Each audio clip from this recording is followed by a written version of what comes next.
চুপ করে আছিস কেন? হ্যাঁ, কি রে বল। আমি কোনো প্রশ্নের উত্তর পাচ্ছি না। এবার সত্যি আমার সব হিসেব কিরকম তালগোল পাকিয়ে যাচ্ছে। আমি আমি কিছু বুঝতে পারছি না। হিসেবটাই মিলছে না, হিসেবটাই মিলছে না। কি রে, তুই চুপ করে আছিস কেন বল। তো তোমার কি জিজ্ঞাসা করার আছে আমাকে করো, আমি তোমাকে বলছি বর্তিমা। হ্যাঁ হ্যাঁ, এই যে বাণীকে আশীর্বাদ করেই তো তোদের জয়ন্তদা বিদায় করলো বল, তাই না? ও তো ছিল আশীর্বাদের সময়, তাহলে আবার আশীর্বাদের বালা কিসের পাঠিয়েছে কেন? না মানে বর্তিমা বল, আমি কিছুতেই এইসব বুঝতে পারছি না। ভাবতে গেলে আমার খুব কষ্ট হচ্ছে, মাথায় মাথাটা যন্ত্রণা ছিঁড়ে যায়। বর্দিমা, তোমার মাথায় কষ্ট হচ্ছে? হ্যাঁ, আপনি এত পরিশ্রম গেছেন সারাদিনে, চলো তোমার শোয়ার দরকার। ছাড় আমায়, শোন, আমি না একটা কথা কিছুতে বুঝতে পারছি না। আমার বুতো বললো তো বর্তিমা সোনাদিমা তীর্থে গেছে। কিন্তু সুধাময় বাবু কি বললেন? সুধাময় বাবু তো বললেন যে মাসিমণি খুব অসুস্থ, তাই উনি এখানে আসতে পারেননি। বললেন কিনা?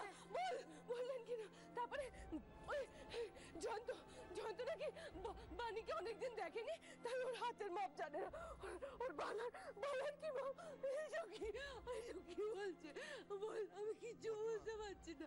আমি কি করবো? আমার কিছু আমার মাথায় ঢুকছে না।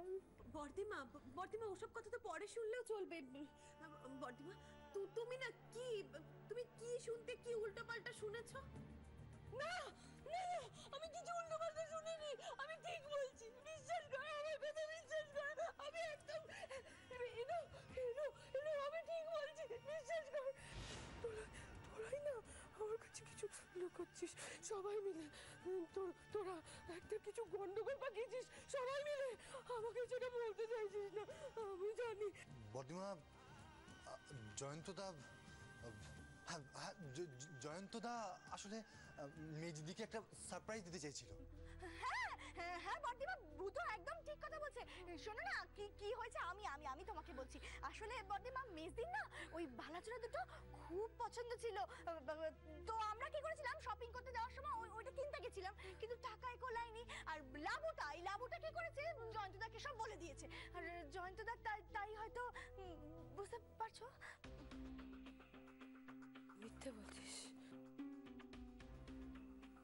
মিথ্যে কথা বলছিস তোরা সবাই মিলে আমাকে মিথ্যে কথা বলছিস।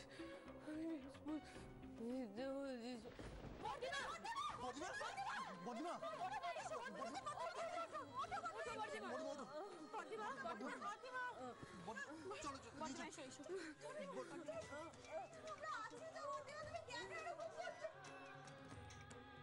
হ্যালো ভূতো, মিষ্টি, তুমি? ভূতো মেজদিমাকে খুঁজে পাওয়া যাচ্ছে না, সর্বনাশ হয়ে গেছে ভূতো।